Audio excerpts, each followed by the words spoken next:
네, 신성델타테크 주주 여러분들 반갑습니다. 강프로입니다. 자, 오늘 신성델타테크가 어저께 그쵸 17% 8%대의 강세를 보였는데도 불구하고 8%대 약세를 보이고 있습니다. 자, 그리고 어저께 제가 이야기를 드린 그대로 진행이 되고 있습니다.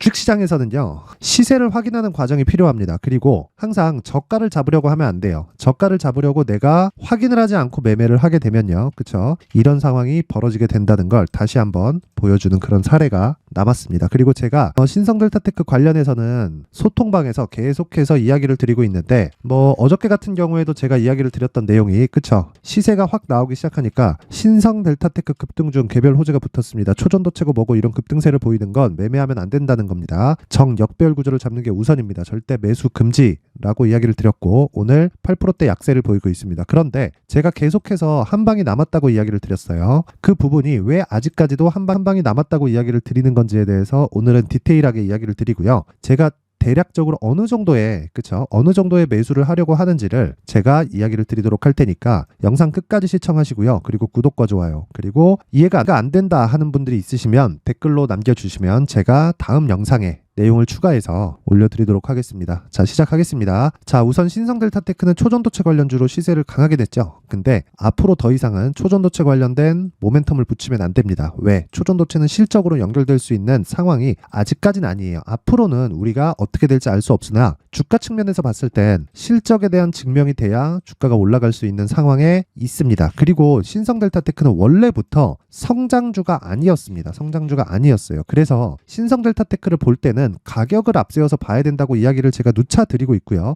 그 가격을 기준해서 봤을 때 자, 요 내용입니다. 요 내용. 지금 역배열로 전환한 그 상황에 있기 때문에 우리가 주가를 체크를 할 때는 첫 번째, 그쵸? 62평이 내려올 때까지는 대기를 해야 된다. 그리고 주가가 그 전에 어저께처럼 상승하는 상황이 나왔을 때는 이평선의 저항을 받을 수밖에 없는 구조를 갖추고 있습니다. 자, 요걸 분봉으로 전환됐을 때, 그쵸? 30분봉으로 전환시킬 수도 있고 60분봉으로 전환시킬 수도 있지만 여기서 각자의 장기 이평선에 걸려있는 구간이 있기 때문에 제가 항상 이야기를 드리는 내용이 주가가 움직이기 위해서는 무조건 정배열에 대한 구조를 깨면 안 된다. 만약에 정배열의 구조를 깼어요. 신성처럼 이렇게 깨버리면요. 당연히 기간 조정을 보내야 됩니다. 자, 그랬을 때 주가가 올라갈 수 있죠. 올라갈 수 있는데 올라가는 과정이 만약에 나온다면 만약에요. 어저께 상한가를 가고 그리고 갭이 발생했다면 62평을 기준해서 매도하는 그쵸? 그런 구간을 만들어야 된다. 그래서 차트를 봐야 되는 거예요. 차트를. 그쵸? 자, 그리고 오늘은 제가 한 가지 이야기를 더 드릴게요.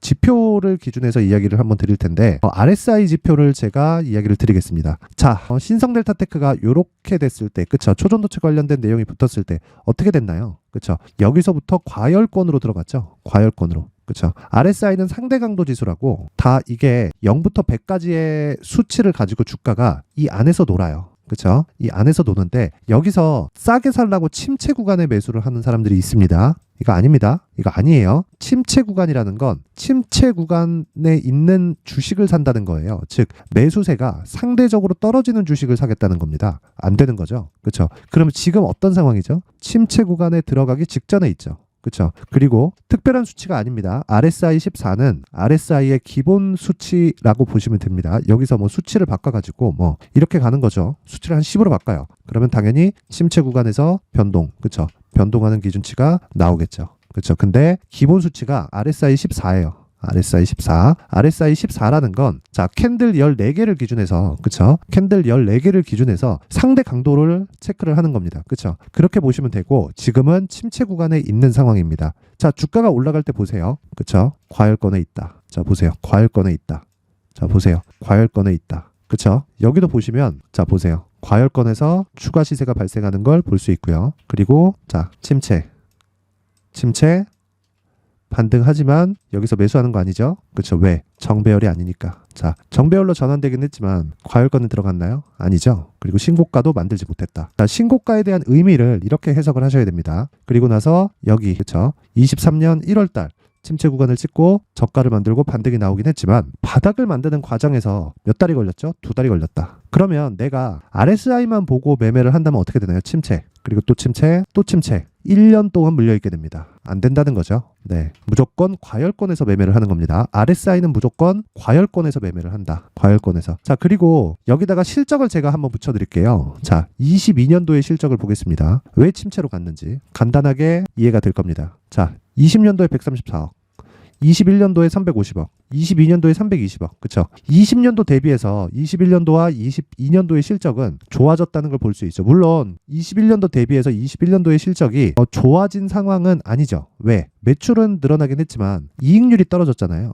근데 애초에 2%, 4%, 4% 이런 식의 이익률입니다. 이익률 자체가 높지 않아요. 그쵸? 최소한 두 자릿수는 가야 신성델타테크처럼 1조 이하의 종목들이 강한 성장이라는 그 성장인자를 받고 모멘텀이라고 인식을 할 수가 있는 겁니다. 이 부분도 잊지 마세요. 절대 잊지 마셔야 됩니다. 근데 지금 초전도체 관련된 내용으로 인해서 주가가 올라간 거예요. 근데 실적하고는 무관하다는 이야기죠. 그렇죠. 그리고 과열권 이 부분 잊지 마시고요. 그리고 제가 한 가지 더 이야기를 드리겠습니다. 저가를 잡으려고 해서 내가 RSI를 침체 구간까지 본다. 계속해서 기다린다. 그렇죠. 이랬을 때는 저가 단타를 치는 겁니다. 근데 뭐 시장에서 뭐 50억 벌었네, 100억 벌었네, 뭐 수백억 벌었네 이런 사람들 있죠. 그렇죠. 단기 매매를 하는 사람들이 있습니다. 그렇죠. 그래서 막 50억씩, 100억씩 이렇게 버는 사람들이 있어요. 이런 사람들은요 모두 돌파 매매를 합니다. 돌파 매매를. 돌파하기 위해서는 어떤 것들이 먼저 선행돼야 됩니까? 정배열 만들고 신고가를 만들어야 된다. 그러면 지금 신성델타테크는 어떤 상황이죠? 이 구간에서도 RSI를 참고하면 내가 매도 구간을 잡을 수 있는 거죠. 그렇죠. 자, 보세요. 과열 고가 돌파했는데 과열이 아니에요. 이걸 뭐라 그래요? 다이버전스. 그렇죠. 간단하게 확인이 가능한 겁니다. 왜? 그러면 딱 수급상에 왜곡이 나온 거죠. 수급상에. 근데 애초에 여기부터가 왜곡입니다. 한 달 만에 6배 올라가는 게 정상입니까? 그게 아니라는 겁니다. 초전도체? 이게 뭔데 대체? 이런 부분 보지 마시고요. 살아나는 게 먼저입니다. 그렇죠. 아직까지 한 방 남았습니다. 긴 말 드리지 않겠고 아직까지 한 방 남아 있다고 이야기를 드렸고요. 기본적으로 오늘 가격을 지켜주는 게 가장 중요합니다. 오늘 가격을 지켜주면 최소한 오늘은 무조건 확인을 해야 되고요. 내일도 확인이 필요하지만 여기 22평의 매물을 소화하는 과정, 그러려면 단기적으로 5일 이평선을 돌려 세워야 되죠. 어저께 상승을 했고 이틀 동안 기면 그쵸? 3일 동안 고가에서 횡보하고 이틀 동안은 이틀 더 지나면 빠지죠. 그럼 5일 동안의 이평선이 턴어라운드 되고 턴어라운드가 여기 이평선이 그쵸? 5일 동안의 평균 가격이 21 이평선은 지금 내려오고 있는 상황이니까 만나게 됩니다. 정배열의 초입 구간이라고 볼 수 있겠고 이 구간에서 우리는 단타를 할 수 있습니다. 단타를. 근데 보세요. 과열이 아니죠. 과열이 아니기 때문에 이 구간에서 우리가 체크를 해야 되는 건 절대적인 가격대를 봐야 되는 거예요. 절대적인 가격대. 그 절대적인 가격대는 제가 계속해서 이야기를 드립니다. 어저께 같은 경우에도 제가 이야기했어요. 신성델타테크 급등 중 개별호재 붙었다. 그쵸? 매수 금지. 가격대가 아직 아니기 때문이고 확인도 안 됐기 때문입니다. 그리고 오늘 같은 경우에도 그래요. 신성델타테크 오늘 35,000원 못 지키면 2만원 초반까지 내려갑니다. 오늘 9시 21분에 제가 이야기를 드린 겁니다. 어제 강세 오늘까지는 확인이 필요하다. 매수 금지 9시 22분. 그쵸? 바로 이야기를 한 거죠. 이렇게 계속 제가 이야기를 드리고 무엇보다 여기까지만 확인을 시켜드리겠습니다. 제가 신성델타테크 고가를 잡을 때 어떤 식으로 진행을 했었는지 제가 RSI를 참고해서 이야기를 드릴게요. 자, 보세요. 10월 10일이죠. 신성델타테크 고가 64,000원이다. 이미 고가 나왔고요. 이제 매도해야 될 때입니다. 신성델타테크 이때 62,800원이었고 10월 10일 오후 12시 49분 그쵸? 대략 한 달 전입니다. 한 달 전에 저는 여기서 매도를 했는데 아까 전에 말씀드렸죠. RSI 기준에서 과열권이 아니다. 그렇다는 건 수급상의 왜곡이다. 자, 이런 식으로 판단을 하는 겁니다. 자, 그래서 신성델타테크로 자꾸 초전도체에 눈이 간다. 내가 멘탈이 안 잡힌다 하시는 분들은 무료 소통방으로 입장하세요.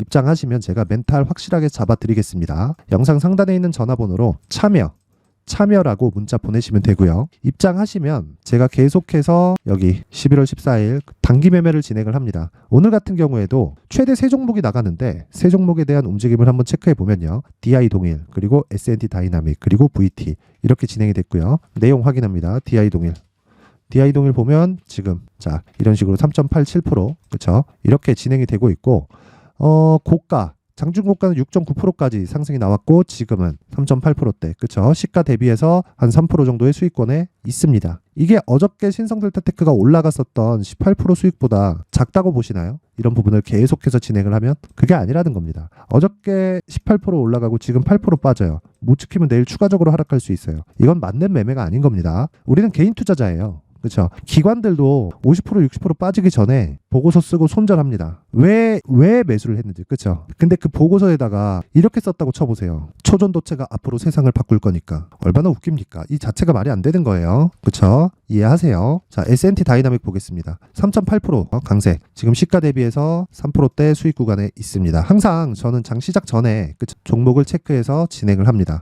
그리고 VT 보겠습니다. 자, VT도 지금 3%대 강세. 자, 며칠 동안의 약세를 보였습니다. 그쵸? 그러면 저는 이 구간을 뭐라 그랬죠? 단타라 그랬죠? 단타라고 이야기를 드렸고, 시초가에 모두 다 들어갑니다. 최대 세 종목까지 진행을 하고, 당연히 종가 기준에서 매도가 들어가고요. 최종적으로 보유하는 게 종가 기준에서 매도가 들어가는 거다. 물론 뭐 지금 장중이긴 하지만 오늘 뭐 10% 뭐 상한가를 가거나 그런 종목이 아직까지 나온 건 아니에요. 그런데 이 내용 보시면요, 제가 계속해서 종목을 공략하는데, 자 보세요. 11월 13일 칩스앤미디어, 오파스넷, AP위성. 그쵸? 어저께 칩스앤미디어는 장중에 17%까지 급등하는 상황이 발생했고요. AP위성도 15%까지 강세를 보이는 상황이 발생했습니다. 내가 고가를 정확하게 못 잡는다고 하더라도 저 고가에서 3%, 4% 이 정도 포기하고 그냥 매도를 해도 5% 이상의 수익이 발생합니다. 그러려면 어떻게 해야 된다? 신고가에 대한 이해를 해야 되고요. 그리고 주가가 어떻게 움직이는지 기본적인 내용을 파악하자. 그게 수급을 파악하는 거고, 수급은 가격으로 나옵니다. 가격으로. 그래서 외국인이 얼마 샀네? 기관이 얼마 샀네? 이게 중요한 게 아니라 외국인이 파는데 왜 주가 오르지? 추적하자. 요게 돼야 되는 거예요. 요 부분 잊지 마세요. 자, 그리고 쭉 올려보면 지난 주말도 있지만 신성델타테크에 대해서는 계속해서 이야기를 드렸습니다. 31,650원대 5% 하락 중 계속 내린다고 했죠. 3만원 이탈은 사실화되었습니다. 2만원 초반까지 내릴 수 있습니다. 6만원대 매도했는데 박수칠 때 떠나야 하는 게 맞습니다. 다들 좋아하죠. 그렇죠? 지난 금요일입니다. 근데 어저께 그렇죠? 크게 강세가 나온 거예요. 18%. 근데 순간적으로 강세가 나왔어요. 장 초반부터 시세가 이어지면서 고가까지 막 이렇게 쭉 장중에 계속해서 강세를 보인 게 아니라 거의 한 장 막판 한 30분 40분 남기고 수급이 탁 붙기 시작하더니 딱 올라갑니다. 이게 왜 그러겠어요? 그렇죠? 할라 그러면 먼저 하지. 재료보다 가격이 빠른데 그게 일부러 그러는 거라는 겁니다. 일부러 그러는 거예요. 털어먹기 좋게 만들기 위해서. 그래서 시간외에서 조작질하고, 그쵸? 개인적으로 시간외에서 만약에 어떻게 상승시켰으면 오늘 더 크게 빠졌을 거라고 생각합니다. 그쵸? 근데 다행히 시간외에서 약세 구간이 있었고, 약세 구간 이후에 오늘, 그쵸? 개파락을 하기는 했지만 저가 구간에서 아직까지는 한 방이 남아있는 확인 과정이 필요한 그런 상황이다. 자, 그래서 이 확인 과정을 거치면서 내가 가격을 체크했을 때 2주 안에 빠져나올 수 있는 전략이 필요하고요. 이 내용까지 제가 영상에다가 이야기를 드리면 영상의 시간이 너무 길어질 수 있기 때문에 제가 여기 19페이지에 걸쳐서 신성델타테크의 가격과 단기 보유 전략을 준비를 해왔으니까 상단에 있는 전화번호로 숫자 3이라고 문자를 보내주시는 분들에 한해서만 제가 신성델타테크의 가격 그리고 단기 보유 전략을 공유해 드리도록 하겠습니다. 자, 그리고 항상 제가 이야기를 드리는 내용이지만 주가는요, 실적보다 빠릅니다. 시세가 실적에 앞서서 가요. 시세가. 그렇다는 건 가격이 먼저 간다는 거죠. 모멘텀이 될 것 같은데 주가는 올라가 있어요. 이 부분 잊지 마세요. 그래서 가격을 먼저 체크하는 게 가장 중요합니다. 그리고 항상 다시 한번 강조를 드리지만 주식시장에서 어떤 지표 또는 어떤 앞으로의 뭔가 이런 것들을 내가 기대하려고 하지 마세요. 내가 보는 가격적인 부분만 내가 보고 체크하고 판단할 수 있어야 된다. 그렇죠? 그래서 제가 디테일한 내용들 여기 신성델타테크의 가격과 단기 보유 전략 딱 준비해 왔으니까 상단에 있는 번호로 3이라고 문자 보내서 다들 요 내용 그대로 진행하시면 됩니다. 올라가는 상황 그리고 하락하는 상황 구분지어서 이야기를 해놨으니까 동일하게 진행을 하시면 됩니다. 자, 항상 시청해 주셔서 감사드리고요. 오늘 영상은 여기까지 하겠습니다. 자, 이제 23년도 다 끝나가지만 매매를 하시면서 스트레스를 받으시는 분들이 있을 수 있습니다. 시장이 항상 그렇긴 하지만 그래도 제 구독자분들과 시청해주시는 분들을 위해서 앞으로 차기 주도주가 될 수 있는 대시세 종목을 준비를 해왔습니다. 단타나 짧은 수익만을 쫓다 보면요, 잦은 손절로 계좌가 망가지는 건 순식간이고요. 그만큼 수익하고는 거리가 멀어지겠죠. 장기간 유지하기가 어렵기 때문입니다. 결과적으로 주식시장에서 돈을 벌기 위해서는요, 어떤 계기를 만들어야 되는데 그 계기는 한 종목에 비중을 실어서요. 수익을 보는 것 말고는 없습니다. 쓸데없이 잦은 매매를 하지 말라는 이야기고요. 그리고 한 종목에 비중을 실을 수 있어야 된다는 겁니다. 그런데 이 비중을 실는 과정에서 성장 산업군에 대한 이해가 필요하다는 겁니다. 이 부분을 반드시 기억을 하셔야 돼요. 자, 이런 성장 산업에 대한 구조와 제가 앞서 말씀드렸던 신고가 그리고 선반영 구조에 대해서 이해를 했을 때 이런 매매를 할 수 있게 됩니다. 2월 7일 강프로의 대시세 종목으로 에코프로 매수가는 17만원 이에서 진행이 됐고요. 그리고 목표가는 50만원부터 자율 매도 구간으로 잡았죠. 예상 수익 범위가 200% 이상으로 되어 있는데 신고가 이후에 선반영 평균치가 200% 이상이기 때문에 그렇습니다. 자, 그런데 에코프로가 2차전지 양극재 기업이죠. 2차전지 양극재는 친환경이라는 범주 안에 속해 있다고 보시면 됩니다. 근데 제가 항상 이야기를 드리죠. 시세는 항상 연결된다고요. 앞으로 나올 대시세 종목도 이런 친환경이라는 성장 산업군에 포함되어 있어야 됩니다. 자, 이런 성장 산업군에 포함되어 있는 걸 확인한다면 이 내용처럼 세 가지의 공통점을 가지고 있습니다. 1년에 많은 종목이 발생하지 않고요. 그리고 세력들의 장기간 매집 구간이 확인돼야 되고, 그리고 상승하기 시작하면 평균적으로 3개월 정도의 상승 구간을 보이기는 하지만 제가 2개월이라고 작성을 해온 건 한 가지 내용 때문입니다. 한 달은 확인하는 과정이 필요하기 때문입니다. 이게 무슨 얘기냐면 성장 산업에 대한 부분 그리고 이런 공통점, 여기다가 기술적인 내용을 다 포함을 시키더라도 절대적으로 가격이 우선적으로 반영이 되는 것이기 때문입니다. 에코프로도 마찬가지예요. 장기간 하락하면서 최악의 국면을 거쳐왔고요. 이 구간에서 먼저 하락을 했다는 건 앞서 말씀드렸던 내용처럼 고가에 대한 부분이 아니라 저가, 즉 나쁜 부분을 반영한 이후에 신고가를 발생을 시켰다는 건 앞으로 좋을 부분을 반영이 되고 있다는 거죠. 그런데 본격적인 시세는 신고가 이후라고 말씀을 드렸고 지금은 매물 소화 과정을 보내고 있습니다. 앞서 말씀드린 대로 가격 먼저 분석을 끝냈죠. 그리고 나서는 정부 정책의 방향과 맞는지를 체크를 해야 되는 겁니다. 2023년 대시세 종목인 에코프로도요, 정부 정책의 방향에 맞는 종목이라고 볼 수 있겠죠. 물론 이런 종목들도요, 신고가 이후에 시세를 낸다는 건 반드시 기억하고 있어야 됩니다. 자, 이런 내용을 토대로 23년 상반기 에코프로와 같은 대시세 종목을 준비를 해왔습니다. 자, 하반기 대시세 종목은 영상 상단의 전화번호로 대시세라고 문자를 보내주시는 분들에 한해서만 공유해드리도록 할 테니까 영상 상단의 전화번호 확인해서 하반기 대시세 종목으로 큰 수익 내셨으면 좋겠습니다.